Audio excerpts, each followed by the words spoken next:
Gus. Sit. Sit. Come here. Sit down. Sit. Good boy. So today is, good boy, January 18th. This is the Dog Walk Chronicles. Gus is not ready to do this. In our first reading, Hebrews chapter 7, verses 1 to 3 and 15 to 17. And I'm going to just read parts of it. Melchizedek, king of Salem, priest of God Most High, met Abraham as he returned from his defeat of the kings and blessed him. Melchizedek, righteous king, king of peace. I'm paraphrasing and I'm not reading the whole verse.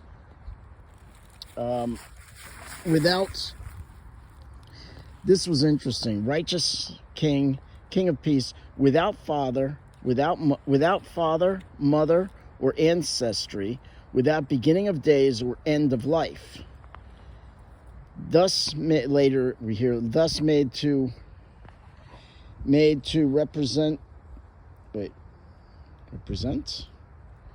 resemble the Son of God.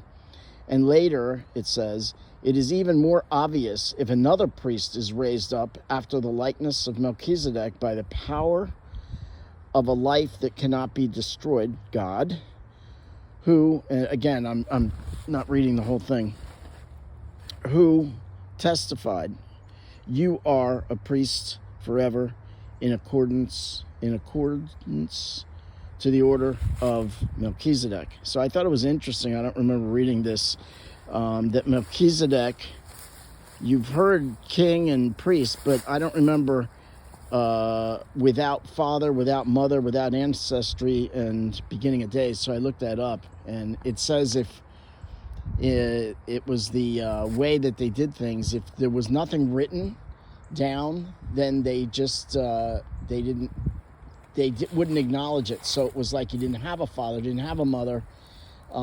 It was like he wasn't born. So this is, again, in the order Jesus, we hear later this is Hebrews, so this is after Jesus. But we hear about Jesus being a priest in the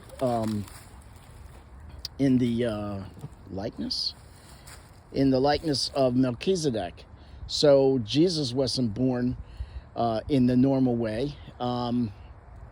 He was born in the normal way, but of different origins. And it was God who testified that Jesus was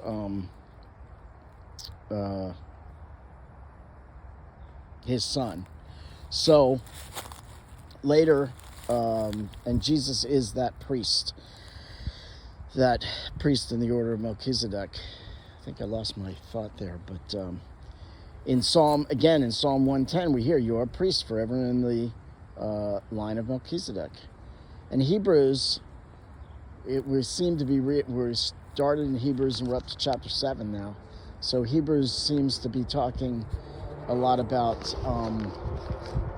getting the people to persevere, remember what they've been taught, not to teach them, but to remind them what they've been taught so they don't apostatize. And it also talks a lot about the priesthood of Jesus. And so we hear about that. And then in the Gospel of Mark, chapter 3, verses 1 to 6, Jesus entered the synagogue. There was a man with a withered hand. They watched closely to see if he would cure him on the Sabbath. Jesus told the man, again I'm paraphrasing, Jesus told the man, come up. He asked the Pharisees, is it lawful to do good on the Sabbath rather than evil, to save life rather than destroy it? But they remained silent, looking around at them with anger and grieved at their hardness of heart. Jesus said to the man, stretch out your hand. He stretched it out, and his hand was restored. The Pharisees then took counsel with the Herodians to find a way to kill Jesus. So I found it interesting that Jesus looked at them with anger, but he looked with them and grieved. And I feel like it makes me grieve even. It makes me sad that the Pharisees were so stubborn and that they had a chance to understand Jesus, to follow this new way, but they refused with their hardness of heart. And he grieved at their hardness of heart. So Jesus felt bad for the Pharisees who just wouldn't get it. So today, remember Jesus, our priest who did sacrifice for us, who is in the order of Melchizedek.